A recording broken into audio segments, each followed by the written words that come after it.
నమస్తే. ఇప్పుడు మీరు చూడబోతున్న వీడియో ఖచ్చితంగా మీకు ఉపయోగపడుతుంది, నచ్చుతుంది కూడా. మరి మీకు నచ్చిన విషయం నాకు తెలియాలి అంటే ఈ వీడియోని మీరు లైక్ చేయాలి, షేర్ చేయాలి, అలాగే మన ఛానల్‌ని సబ్స్క్రైబ్ చేయాలి. మీ సపోర్ట్‌ని నాకు అందిస్తారు కదూ! ఓకే.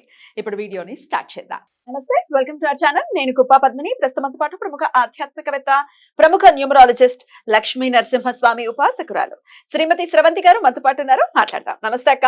నమస్తే పద్మిని. అక్క, సిద్ధమంగళ స్తోత్రంలో మనం దోచపాతి దేవలక్ష్మి ఘన సంఖ్యా బోధిత శ్రీచరణ అని వింటూ ఉంటాం. అంటే సంఖ్యని ఖచ్చితంగా బోధించారు స్వామి అని మనం ఖచ్చితంగా చెప్పుకోవచ్చు. సంఖ్యలు లేవు, సంఖ్యను నమ్మద్దు అని చెప్పేవాళ్ళు. మరి సిద్ధమంగళ స్తోత్రాన్ని అంతా ఏమి పాడుకోవద్దని అంటారే, ఒకటి భయంగా ఉంది నాకు. సరే, అయితే స్వామి దోచోపాతి అంటే 2498 గురించి ఖచ్చితమైన ప్రస్తావన ఉంది కాబట్టి యాజ్ అ న్యూమరాలజిస్ట్ మీరు చెప్పండి అక్క, వాట్ ఈస్ 2498? చాలా చాలా ఇష్టమైన సంఖ్య అన్నమాట నాకు. మీకా 2498. మనం ఒకవేళ దాన్ని యాడ్ చేసామనుకో, 6 + 6 12 వస్తుంది. 24 + 6 6 ప్లస్ అగైన్ 9 ఎంత 15. 15 + 8 23 అంటే 5 అన్నమాట. 5 చాలా పవర్ఫుల్ నెంబర్. అండ్ ఒకవేళ మనం యాడ్ చేయొద్దు 2 3 అంటే గనక 23 కూడా చాలా పవర్ఫుల్ నెంబర్. అంటే మీరు 23ని తీసుకుంటే టైగర్ నెంబర్ అంటారు అనమాట న్యూమరాలజీలో. అయితే ఈ 2498 గురించి మనం అర్థం చేసుకోవాలి అని అంటే గనక ఆ సంఖ్యని ఎలా బోధించారు స్వామి అని అనుకుంటే, ఎక్కడైనా కూడా భిక్షకి స్వామివారు 2 చపాతీలు తీసుకునేవారట. 2 చపాతీలు ఏమని అడిగేవారట. అయితే ఆ అడగడం కూడా దో చౌపతి దేవ్ లక్ష్మి అనేవారట. చపాతి అనేవారు కదా, చౌపతి అంటే దో చౌపతి అని అంటే, దో అంటే 2, చౌ అంటే 4, పతి అంటే 9. ఈశ్వరుడి సంఖ్య కదా.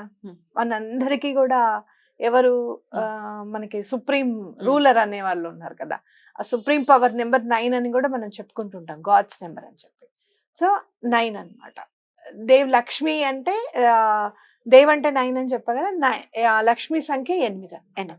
అష్టలక్ష్ములు కూడా మనం 8 సంఖ్యతోనే తీసుకుంటాం కదా. ఇది 2498. దో అంటే 2, చౌ అంటే 4, పతి అంటే 9, లక్ష్మి అంటే 8 అన్నమాట. ఇప్పుడు దీంట్లో ఉన్న అర్థం ఏంటి అనేది లోతుగా మనం తీసుకుంటే గనక, శ్రద్ధా సహనంతో 4 వర్ణాల వారు కూడా భగవంతుణ్ణి నమ్మండి. భగవంతుడు అనేవరకల్లా ఇక్కడ మనకి 9 అనేసరికి మనం భగవంతుడిని గురువుగా కూడా ఆరాధించవచ్చు. అందుకే ఎవరైనా కూడా కర్మని పరిపక్వం చెయ్యాలి అని అన్నప్పుడే మనకి దత్తాత్రేయ స్వామి అవతరించారు. ఎక్కడ కూడా కర్మ విషయంలో నువ్వు అలా ఎందుకు చేశావు అని చెప్పి భగవంతుడు కూడా అడగడానికి లేదు. అయితే గురువు మాత్రము ఇది ఇంతలో అవ్వజేసేసేయి, ఈ 7.5 సంవత్సరాల ఏలినాడ్స్ అని 7.5 రోజుల్లో చేసేసేయి అని చెప్పగల ఇది కేవలం గురువుకి మాత్రమే ఉంటుంది అనమాట. కాబట్టి దత్తాత్రేయ స్వామి వారు అవతరించారు గురువుగా. నిజంగా చెప్పాలి అని అంటే మనని కరుణించారు కాబట్టి ఆయన శ్రీపాద శ్రీవల్లభులుగా వచ్చారు. అయితే ఇక్కడ ఏమవుతుంది, శ్రద్ధా సహనంతో ఎవరైతే ఈ 4 వర్ణాల వారు భగవంతుడిని నమ్మి భగవంతుడి దారిలో ధర్మ మార్గంలో నడుస్తారో, 8 అని అంటే మనకి అనఘామాత కూడా గుర్తుకొస్తారు. అనఘా లక్ష్మి, అవునా? లక్ష్మీదేవి అంటే అనఘామాతే కదా. ఆవిడ ఏం చేస్తారు, అనఘ అంటే ఏంటి, పాపములన్నీ కూడా తీసివేస్తారు, పాపకర్మలన్నీ కూడా దహింపచేస్తారు అని చెప్పి ఈ 8 సంఖ్య సూచన అన్నమాట. అలా దండం పెట్టుకుంటే పాపకర్మాలన్నీ కూడా పోతాయి. ఒక్కటి 2498 అనేది ఒక్క సెంటెన్స్ లో చెప్పాలి అంటే, శ్రద్ధా సహనంతో 4 వర్ణాల వారు ఎవరైతే భగవంతుడిని నమ్మి ధర్మ మార్గంలో నడుస్తారో వాళ్ళందరి పాప కర్మాలు కూడా దహించి వేయబడతాయి అని అర్థం. అద్భుతం. అయితే ఏంజల్ నంబర్ కూడా ఈ 2498 అనేది అని మీరు అనటం జరిగింది.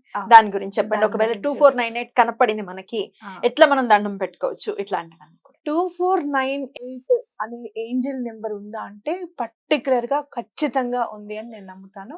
ఎందుకు అనంటే కరెక్ట్ గా దత్తాత్రేయ స్వామి 2498వ సంవత్సరంలో ఆయన శ్రీపాద శ్రీవల్లభులుగా అవతరించారు. ఆయన అంతకు ముందున్న అవతారానికి శ్రీపాద శ్రీవల్లభులుగా వచ్చే అవతారానికి మధ్య ఉన్న ఏళ్ళు 2498. సో అది కూడా అప్పుడు అవతరించారు అంటే దెర్ ఇస్ సంథింగ్.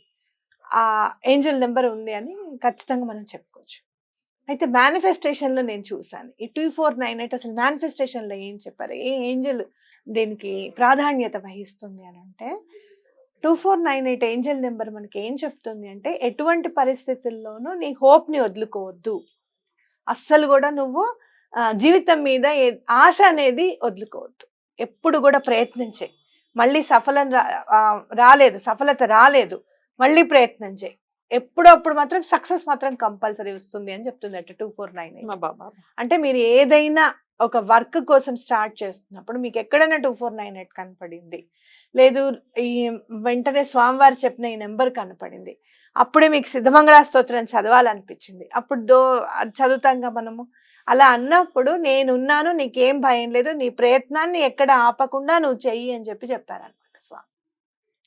నేను ఒక సమస్య వచ్చి ఆ సమస్యను ఎట్లయినా సరే నేను సాల్వ్ చేయాలి అని నేను డిసైడ్ అయినప్పుడు డిసైడ్ అయ్యి నేను ఇంకా వెళ్ళాలి అని అనుకున్న తర్వాత ఈ 2498 గురించి మాట్లాడాలి పద్మిని అని చెప్పి నీకు మెసేజ్ పెట్టారు. అప్పుడు ఎందుకు అనిపించింది, ఇన్నాళ్ళు అనిపించలేదు చూడు మనకి. అంటే ఏంటంటే నాకు కూడా చెప్పారనమాట స్వామి, నేను ఉన్నాను, నీ ప్రయత్నం చేయి, నువ్వు సఫలత కంపల్సరీగా వస్తుంది, నువ్వు ఇంకా లేట్ చేయకు, దాని పని నువ్వు చూడు అని చెప్పారు అనమాట. సో అలా కనపడినప్పుడు ఒక్కసారి సిద్ధమంగళ స్తోత్రాన్ని అట్లీస్ట్ ఆ లైన్ వరకు అయినా గుర్తు చేసుకోమంటారా? 2498 ని గుర్తు చేసుకోండి, మా శ్రీపాద శ్రీవల్లభులకి దండం పెట్టుకోండి.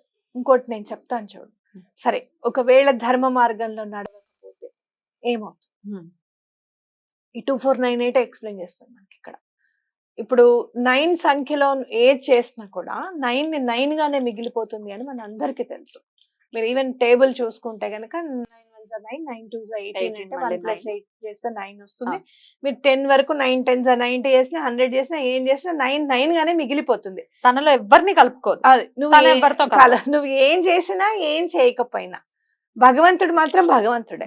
నువ్వు నమ్ము నమ్మకపో, ఆయన చెప్పినట్టు వినకపో, ఏవైనా కానీ. అవునా? 8వ నెంబర్ చూడు, నువ్వేం చేస్తావు, నమ్మావా 8 నెంబర్ లో మీరు చూడండి, 8 1 8 8 2 16 1 + 6 చేస్తే 7 వస్తుంది. అంటే ఫస్ట్ 8 1 8 తర్వాత డిమినిష్ అవుతూ వస్తుంది, 8 2 16 8 3 24 6 వస్తుంది. అవునా? 8 4 32 5 వస్తుంది. నువ్వు నమ్మితే నీ పాపకర్మాలన్నీ కూడా ఇలా తగ్గించవేయబడతాయి. అవునా? ఒకవేళ నువ్వు నమ్మలేదు, అలానే మాయలో పడిపోయి కొట్టుకుమిట్టాడుతూ ఉంటావు. ఎక్కడో అక్కడ భగవంతుడిని పట్టుకునే ఛాన్స్ వస్తుంది, అదే 8 9 72. మళ్ళీ 9 వచ్చింది చూడండి, డెమినిష్ అయినా కూడా 9 వచ్చేసింది మళ్ళీ. అంటే నువ్వు భగవంతుడితో కనుక కలిసి ఉంటే గనక నీకు విజయం తథ్యం. ఒకవేళ కాకపోతే నువ్వు ఈ గాఢాంధకారంలో ఈ మాయలో ఇలానే కొట్టుమిట్టాడుతూనే ఉంటావు. అది స్వామి చెప్పింది అనమాట మనకి. ఈ 2498 కి అంత ఉంది. అద్భుతంగా, డెఫినెట్ గా ఈ 2498 ఏంజల్ నంబరు, అలాగే స్వామి ఖచ్చితంగా చెప్పేశారు, ఇంక అందులో డౌట్ ఏం లేదు. సో ఎప్పుడైనా కనిపించినప్పుడు కూడా ఖచ్చితంగా మీరు అన్నట్టుగా దండం పెట్టుకుని సిద్ధమంగళ స్తోత్రాన్ని కూడా ప్రతినిత్యం పడుకునేటప్పుడు నిద్ర లేవగానే కూడా తలుచుకోవచ్చా? తప్పకుండా తలుచుకోవచ్చు. ఒక చోట ఒకళ్ళు అడిగారు మొన్న, నాకు నేను చదువుతూ ఉన్నాను బుక్, అతను అడిగాడు అనమాట, నేను ప్రతి చోట నేను రామనామం చేసుకుంటూ వెళ్తున్నాను, చివరికి నేను నిద్రలో కూడా రామనామం, లేవంగానే కూడా నాకు రామనామమే గుర్తుకొస్తుంది అంటే, నేను వాష్రూమ్ లో వెళ్తుంటే కూడా నన్ను రామనామం వదలట్లేదు, నాకు ఏం చేయాలో అర్థం కావట్లేదు అని అంటే, రామనామం ఎక్కడ ఉంటే అక్కడ ఆ స్థలం పవిత్రం అవుతుంది అని కదా.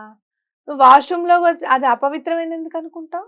నేచర్ భగవంతుడు మనల్ని కూడా అలానే కరుణిస్తాడు అని అనుకోవడమే మనం చేయవలసింది. బ్యూటిఫుల్ అక్క. 2498 గురించి కూడా చాలా బ్యూటిఫుల్ గా ఎక్స్ప్లెయిన్ చేశారు, చాలా ఈజీగా అర్థమయ్యే విధంగా ఎక్స్ప్లెయిన్ చేశారు. Thank you so very much అక్క. నమస్తే. నమస్తే.